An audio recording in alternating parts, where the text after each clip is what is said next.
Everybody, today's episode is just going to be about some notes and news regarding the Alabama football program for the most part. At the beginning of this week, maybe late last week, some of the things that developed over time there. But before I do that, I'm just going to give you a little bit of Florida State news here, and that's basically that Matthew Thomas is still not practicing.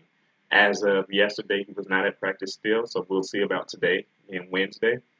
But Thomas did not practice on Tuesday.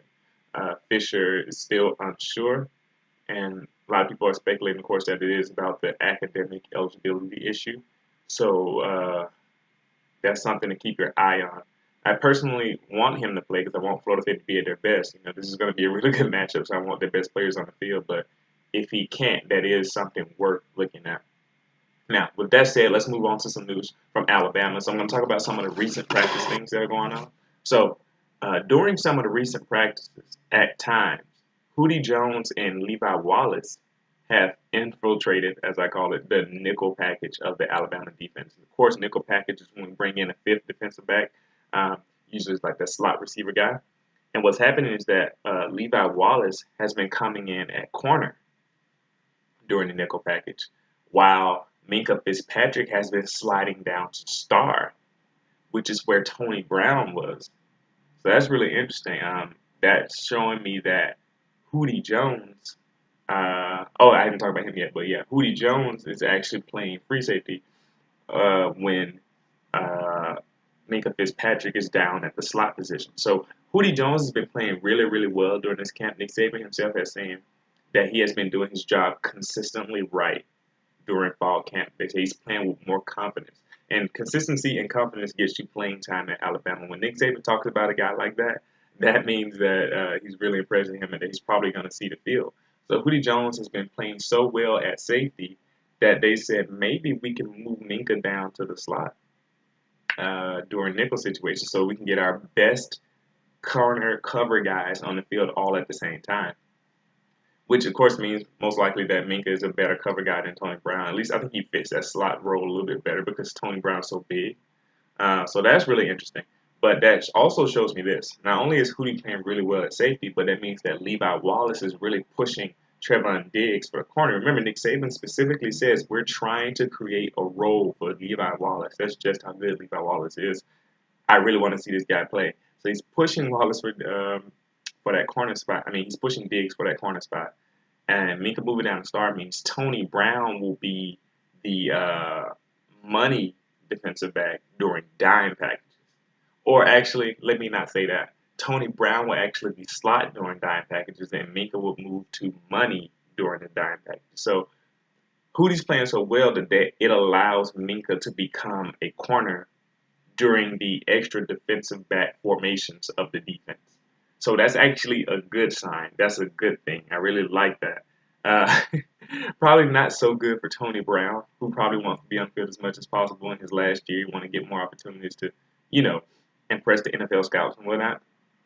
As I'm not sure how much we're playing in dime, but with all the spread offenses and the 3 and 4 wide receiver sets, I'm pretty sure he'll see the field a lot. That's if this remains the same. If this nickel package is the nickel package that we'll be rolling out in the games, it could be that they're just experimenting and that Hootie Jones is just getting prepared just in case they need to move Minka down. But this is a very interesting development, and I like it. I like it a lot. Now, for running backs, Nick Saban said this: we'll see consistent playing time this year when Jacobs is healthy, of course. When Josh Jacobs, his hamstring still uncertain. He's still recovering, though. I believe he'll be fine. I don't know about his status for this game, but we'll see. The wide receivers still look amazing, as they've been saying. The wide receivers have gotten like silent praise, and just people are really expecting big things from them this year. Um, Robert Foster has scored in both fall scrimmages so far, and Jalen Hurts seems to have a kind of a special connection with Robert Foster. Like even going back to the spring game, he seems to look for Foster to be open, looks for Foster down the field. That's because Foster has so much talent. And he's fast and he's like getting open. I think Robert Foster's poised to have a really nice year this year, especially since he's connected with Jalen. Also, Devonta Smith, the true freshman, has scored 3 touchdowns in both of the fall scrimmages so far. I think he scored two in the first one and one in the last one, at least according to reports. I wasn't there to see it, but he definitely seems to be gaining traction with the group. Cam Sims also is being recognized as basically the top blocker among the wide receivers, and that makes sense. And actually, I like Cam Sims being the top blocker among the wide receivers playing in the slot because that really gives us a lot of what's the word here? I guess it gives us a lot of options, a lot of flexibility in turning where we want to line him up, even at H back a little bit sometimes, or closer to the line of scrimmage, where we can run the ball and like blow up some lanes, where he can kind of almost play like a tight end type guy, and that's really cool in the slot receiver. I like that. It's gonna be interesting to see how they use Cam Sims. I really want to see how we're gonna use Cam Sims. That's really great in the slot. Um, Now, interesting thing is that Jerry Judy may be pushing uh, Xavier Marks for the backup slot position. I heard Jerry Judy has been really, really, really just impressing and getting a lot of reps in that slot spot, which I like Judy in the slot spot. He seems to fit it with his body type, and that makes me wonder how much playing time will he get? Will he like kind of push Cam Sims toward being on the field when they want more explosive plays down the field, or uh, I don't know. It's just I really want to see how they're planning to use and get these guys the ball this year. I'm excited. I'm excited. Now for the tight ends, so we talked about Florida State's tight ends, but Alabama has some pretty good tight ends too. At least we got depth, and we're going to see how we use these guys this year. Hopefully, with Brian Dable coming from the New England Patriots, who use their tight ends really well, hoping that we can use these tight ends because we have some talented guys on the roster. We got Hill Hinkins, Irv Smith, who has had an excellent year so far from spring all the way down to now. He's really impressed, and he's really carved out a role for himself on his team. And Miller Forrestall, who is like the tallest guy, who's big, who's played quite a bit last year. I believe he's 6'8". It's crazy. And they all will play this year. I believe Irv Smith is probably the most balanced one out of terms of like blocking and pass catching. As he called a long pass in the spring game. Um, Hill Higgins is probably more of our inline blocker, so we see him. He'll be blocking pretty well, probably doing running plays. And then Miller Forrestall, uh, I think he does a good job of being. He's almost as balanced, but I didn't see him block as much. He saw him more out there catching passes, so he's more of like the true pass catcher. Irv Smith is more balanced, and Higgins is more blocking. So we kind of have a role for each of these guys. I like that. Now for the offensive line, this is going to be really, really, really, really, really something to keep your eye on for Alabama fans and even for Florida State fans if you're just interested in these things. But Jedrick Wells, the true freshman, and I've been saying this before, this may be the third time I've said this so far. He's pushed Matt Womack so much for that right tackle spot that they may be co-starters for the Florida State game. I just have to say it again because this is crazy. He's a true freshman, and honestly, his talent may just be too good to keep off the field. He's athletic and physical, as I said before, described by Saban. Uh, I I think when Jedrick Wells, when he gets the starting spot, if he can beat out Matt Womack, we will have the most athletic combination of offensive linemen on the field for Alabama. I believe it'll be the most athletic with John Williams, Pierce Baker, Bozeman, Cotton, and and Jedrick Wells. Out of the experienced guys, this will be the most experienced slash athletic line we have. Womack is, I think he may be bigger. I think, yeah, he's bigger than Jedrick Wells, but Jedrick Wells is definitely more athletic, and he's very, very strong. So I guess for Alabama fans, the question will be, would you prefer the more experienced Matt Womack? I mean, experienced in terms of like being in the program longer, not really playing as much, or would you prefer the younger, more athletic Jedrick Wells, who may lack some experience, which may cause him to miss some assignments, but the talent will definitely be on the field. So, what do you prefer? Man, this first game is really interesting. Maybe in the middle of the season you can see it, but it's hard to say, oh man, just put him out there. But it's not unprecedented. True freshmen play all the time, and some are more mature than others. I mean, Cam Robinson started as a true freshman. I believe Andre Smith started as a true freshman. Uh, it's not it's not something I would be worried about. If Saban feels like he can play, he wants to put him out there, then if he plays, I'm fine with it. I mean, started a true freshman quarterback last year. True freshman, not a redshirt, a true freshman. So it's not it's not something crazy. Now for the defensive line, uh, it's still the same thing with Isaiah Buggs. He's talented, but he needs more consistency, and he needs to play the way the staff wants him to. So it looks like that uh, Isaiah Buggs just kind of want to do things his own way, play the assignments the way he wants to, instead of actually doing it the way the coaches tell him to. At least that's what I'm kind of reading in between the lines based on what they've said about him. Um, and so I think when he learns to do that, he'll be more consistent and he can get on the field more. We're going to need that because if Raekwon Davis doesn't play, Isaiah Buggs will be the one to come in and play. And if Isaiah Buggs isn't playing the assignments the way he needs to be playing them, that could be a bust on the defensive line, and we could be giving up a lot of runs or just undisciplined containment of the quarterback, which could lead to scrambles and more yards on the ground. So definitely don't want to see that happen. Definitely need Buggs to be consistent. Um, but he definitely has the talent. No one's denying that. So that is something to keep your eye on if Raekwon Davis doesn't play. Now for the outside linebackers, there's not been a lot of talk about them this year, which is not a bad thing necessarily. People in the program feel great about this outside linebacker group, and they're going to be the pass rushers and line setters. So this is going to be fun to watch. The tackles of Florida State go against the Alabama outside linebackers. Sean Jennings, Christian Miller, Terrell Hall, they for sure are going to be impactful in this game in terms of, these are the people you're expecting to bring a lot of pass rush productivity. And if we dominate the line of scrimmage, they will be a big reason why.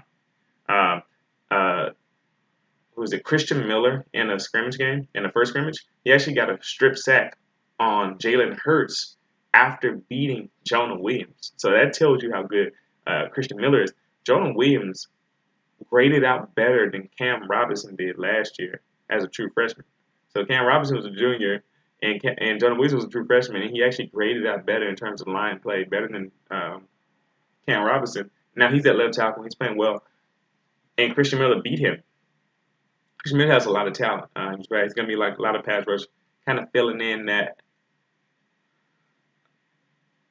more like that Tim Williams rushing type role. Not necessarily the same way because they're not the same player. Like I said Terrell Hall's kind of the same too, but these guys are all kind of longer, more rangy.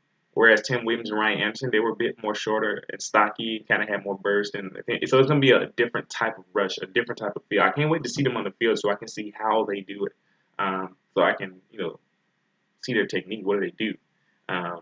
But he had a really nice play against Jonah Williams. Also, Terrell Hall had another pick six similar to his 8A game one that he had. So if you watch the 8A game, you know what I'm talking about. He got Tua Tagovailoa, jumped up, caught the ball, ran it back for a touchdown. They say he did that against Tua again. So that Tua just has nightmares about Terrell Hall right now. Terrell Hall's a monster. Watch out for this guy, 6'5", 251. It's going to be crazy to see. But yeah, what it seems is that Sean Jennings is playing the jack, which I believe is on the right side, and then Christian Miller has been playing the Sam, which is on the left side, which is where Tim Williams came in and played.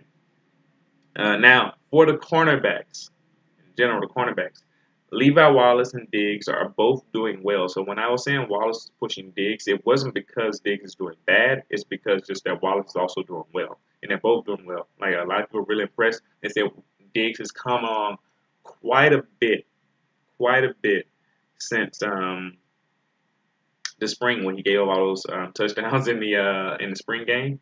He actually was doing well before that, but he just had a little relapse in the spring game. But after that, they say he's been doing well in the summer and the fall. So it's gonna be, I think, either way, whoever plays there, they're getting coached up really well right now. It's just about how they'll get acclimated to it, how they'll take it, and then produce on the field. So that's gonna be the key.